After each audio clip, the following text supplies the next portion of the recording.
시간은 마태복음 시간입니다. 마태복음 11장 16절부터 시작하겠습니다. 이 세대를 무엇으로 비유할꼬? 비유컨대 아이들이 장터에 앉아 제 동물을 불러 가로되 우리가 너희를 향하여 피리를 불어도 너희가 춤추지 않고 우리가 애곡하여도 너희가 가슴을 치지 아니하였다 함과 같도다 그랬습니다.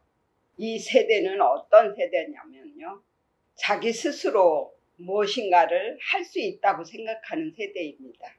어린아이 때에는 율법을 지킬 수가 없는데 그 어린아이적인 믿음을 가지고 율법을 지키겠다고 자기 스스로 노력을 한다라는 거예요.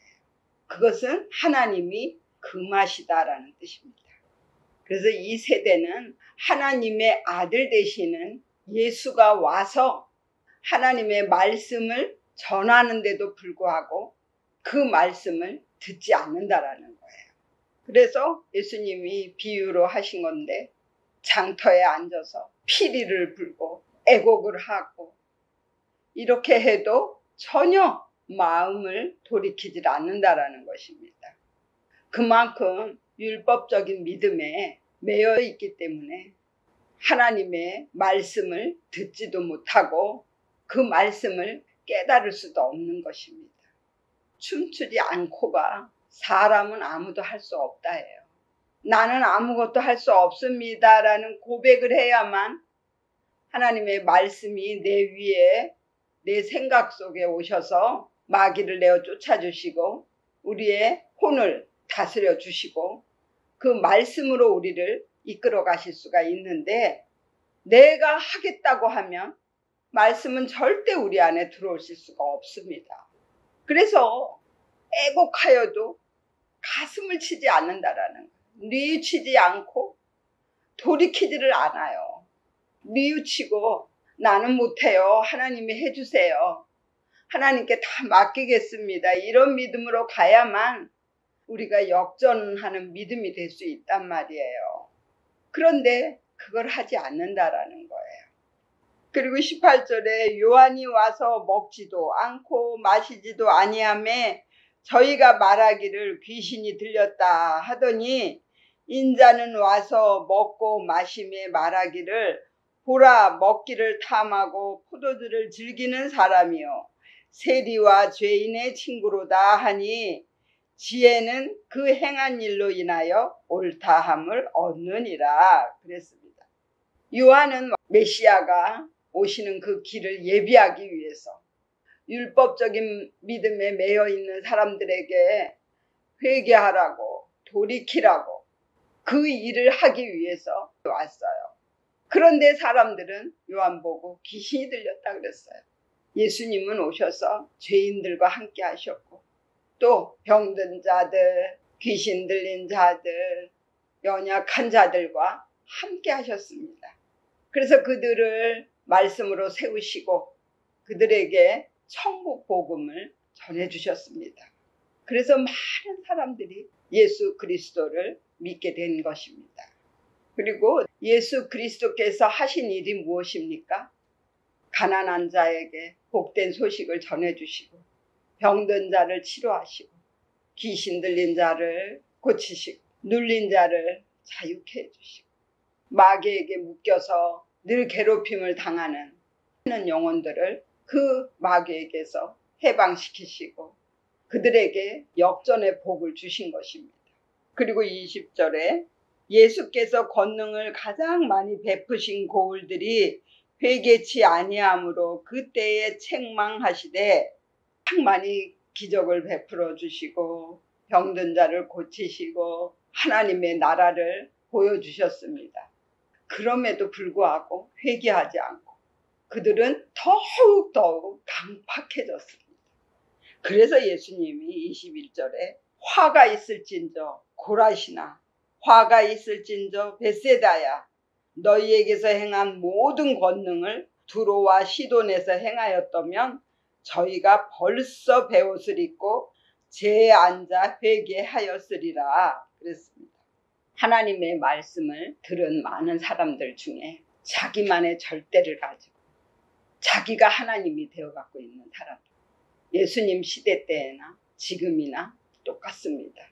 그들은 그것이 절대적이라고 생각합니다. 그래서 이 복음을 받아들일 수가 없는 것입니다. 두로는 요새화하다, 속박하다 이런 뜻이고요.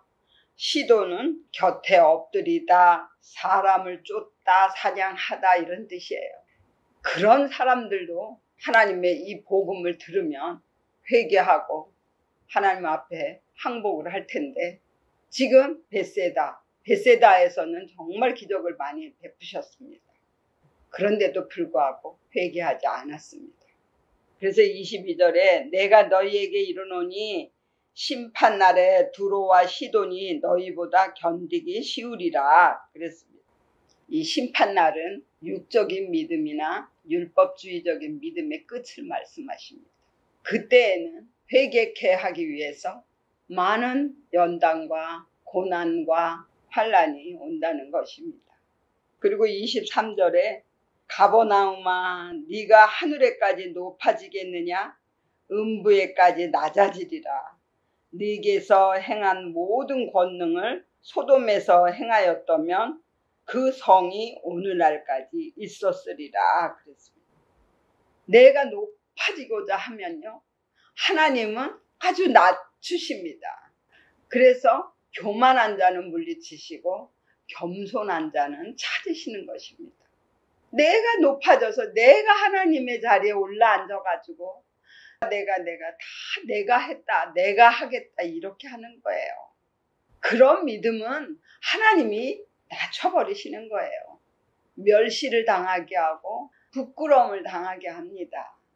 그래서 우리는요, 하나님 앞에 늘 겸손해야 되고요. 나는 아무것도 할 수 없습니다. 하나님께 맡기겠습니다. 하나님이 해주세요. 이렇게 해야 돼요. 그래야만 우리가 그 심판을 견딜 수가 있는 거예요. 예수 그리스도가 내 안에 오신단 말이에요. 내가 하겠다고 하면 말씀이 내 속에 오실 수가 없어요. 하나님도 내 안에 오실 수가 없어요. 왜?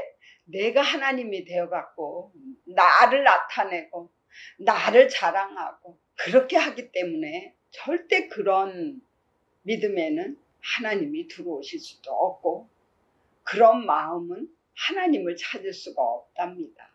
소돔이 왜 망했습니까? 하나님의 말씀을 듣지 않았습니다. 오직 보이는 교회에 가서 거기서 제사를 드려야만 하나님께 제사를 드리는 거다라고 믿는 믿음들이었어요. 그리고 그 형식적인 것에서 벗어나질 못하는 거예요. 그런데 예수님은 거리에서도 산에서도 바닷가에서도 들에서도 삶에서 하나님 앞에 예배를 드리고 거기에서 말씀을 전하셨어요.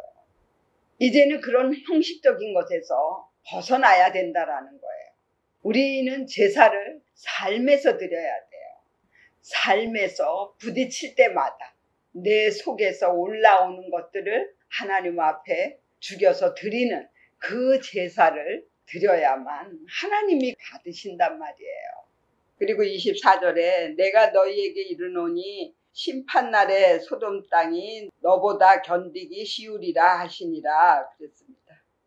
이제 형식적인 예배를 다 끝내고 하나님의 말씀을 듣고 그 말씀을 따르는 믿음으로 가야 된다라는 거예요. 나는 아무것도 아닙니다. 내가 할 수 있는 것 아무것도 없습니다. 하나님께 다 맡기겠습니다 하는 믿음으로 가라는 거예요.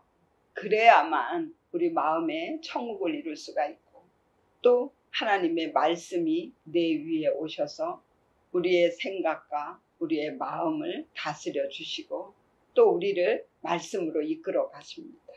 그랬을 때 저와 여러분들이 하나님의 아들의 신분으로 역전을 이룰 수가 있고 이제 마귀에게서 해방되고 오직 하나님의 말씀을 따르는 삶을 살 수 있게 되는 것입니다. 저와 여러분들 이제는 율법적인 믿음들을 다 벗어버리고 형식적인 예배들을 이제 멈추고 삶에서 예배를 드리시기를 예수의 이름으로 축원을 드립니다.